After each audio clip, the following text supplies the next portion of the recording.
Over the past 485 million years, Earth has experienced 5 mass extinctions, wiping out over 75% of all species on the planet.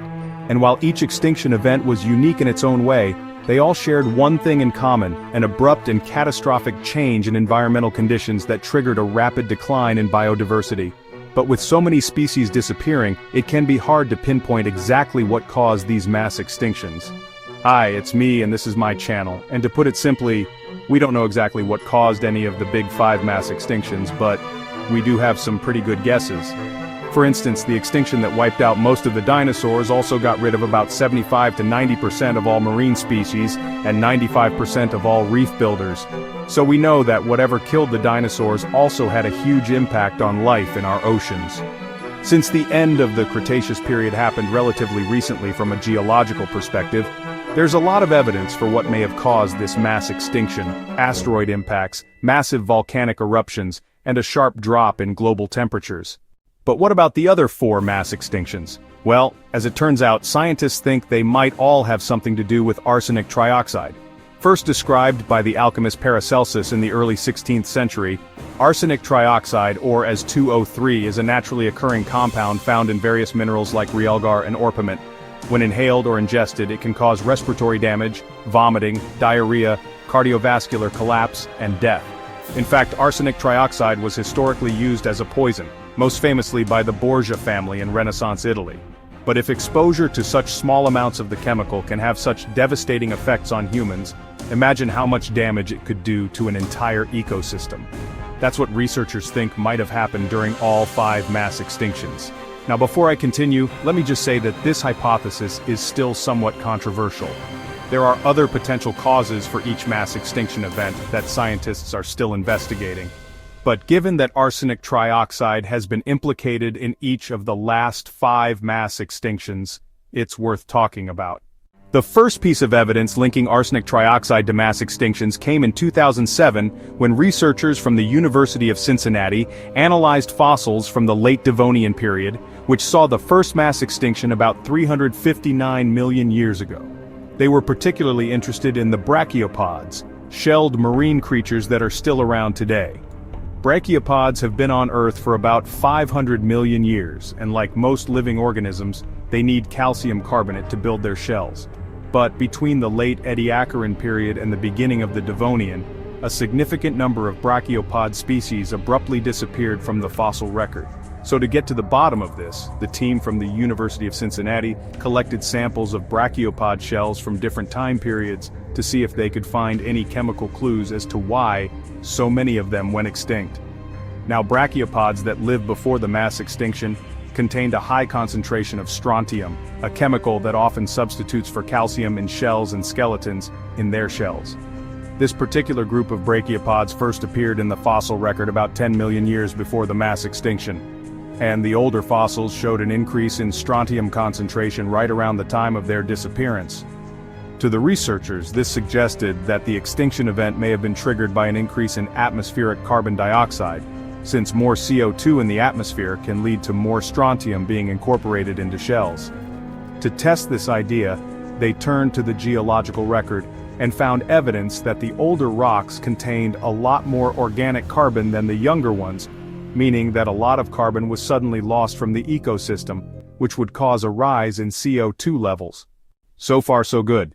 But the researchers didn't stop there. They also wanted to find out what caused this sudden loss of carbon. And they did this by analyzing the sulfur isotopes in the rock.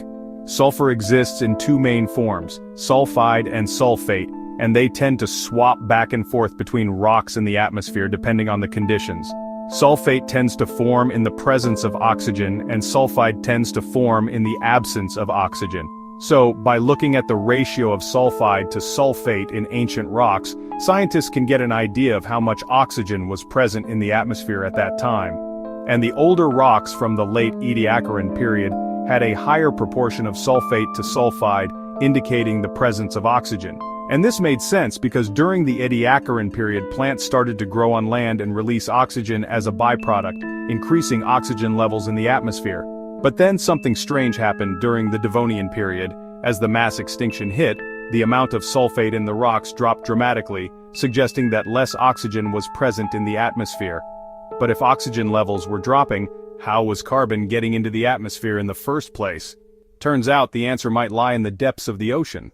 Scientists think that during the Ediacaran period, the buildup of oxygen in the atmosphere led to a proliferation of animals known as ecdysozoa, which included creatures like trilobites, mollusks, and crustaceans. These animals had hard exoskeletons made of calcium carbonate like the brachiopods. Except unlike brachiopods, they were mobile, which allowed them to burrow in the sediment at the bottom of the ocean. As they burrowed, they released hydrogen sulfide as a byproduct, which reacted with seawater to produce sulfide. This sulfide then seeped into the water column where it combined with iron to form iron sulfide, which precipitated to the seafloor and locked up a lot of the carbon that had been stored in the dead shells of burrowing animals. But once the mass extinction hit and the oxygen levels started to drop, the iron sulfide started to dissolve, releasing the carbon back into the atmosphere as CO2. And this created a positive feedback loop. More CO2 in the atmosphere meant more shells dissolved, which released more CO2, which caused even more shells to dissolve. This cycle continued until the ecosystem could no longer support the existing forms of life, triggering the mass extinction. But here's where things get really interesting.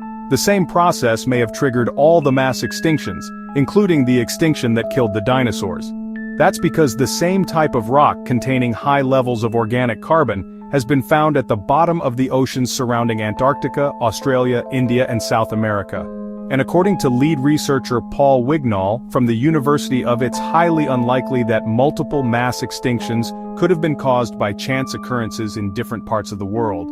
Instead, he says it's more likely that all these mass extinctions were caused by a gradual climatic shift driven by tectonic plate movement. In other words, when the continents move in just the right way, the ocean water becomes stratified with a layer of warm surface water and a layer of cold, deep water. And this difference in temperature creates the perfect condition for iron sulfide to precipitate out and start burying carbon at the bottom of the ocean. It's not clear why the other mass extinctions fit this pattern, but according to Wignall, the only conclusion he can draw is that the mechanism for all of them appears to be the same. Of course, this hypothesis isn't universally accepted, and there are still some major questions that remain. For instance, arsenic trioxide accumulates naturally in sediments, so it's not clear whether it played a direct role in the mass extinctions. And to make matters more complicated, there is evidence that arsenic trioxide levels were actually lower during the End-Permian mass extinction, which wiped out about 90% of all marine species and 70% of terrestrial vertebrates. Nevertheless, researchers are continuing to investigate the role of arsenic trioxide in these mass extinctions, including during the extinction that killed the dinosaurs. One team from Oregon State University is currently drilling for ancient sediment layers in the Rocky Mountains to see if they can find evidence of iron sulfide deposits. If they do, it would lend more support to the idea that mass extinctions aren't random events but instead predictable consequences of natural climatic shifts. And if that's not exciting enough, I should mention that arsenic trioxide might also help us fight cancer. You know, when I say that arsenic trioxide is a poison, I don't want to give the wrong impression. In small doses, it's actually used as a medication to treat acute promyelocytic leukemia, a rare form of blood and bone marrow cancer. Here's how it works. Arsenic trioxide inhibits the activity of certain proteins that regulate cell growth and differentiation, which prevents the overproduction of abnormal white blood cells. Now, arsenic trioxide has been used to treat this disease for about 20 years, but scientists are still trying to figure out exactly how it works. In 2021, a team from the National Cancer Institute found that arsenic trioxide induces something called ferroptosis in cancer cells, a type of cell death that's distinct from apoptosis, which is often referred to as programmed cell death.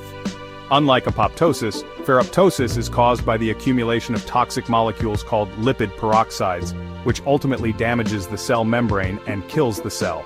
By better understanding the mechanisms behind ferroptosis, scientists hope to develop new treatments for cancer and other diseases. So who knew that arsenic trioxide could be both a deadly poison and a life-saving medication?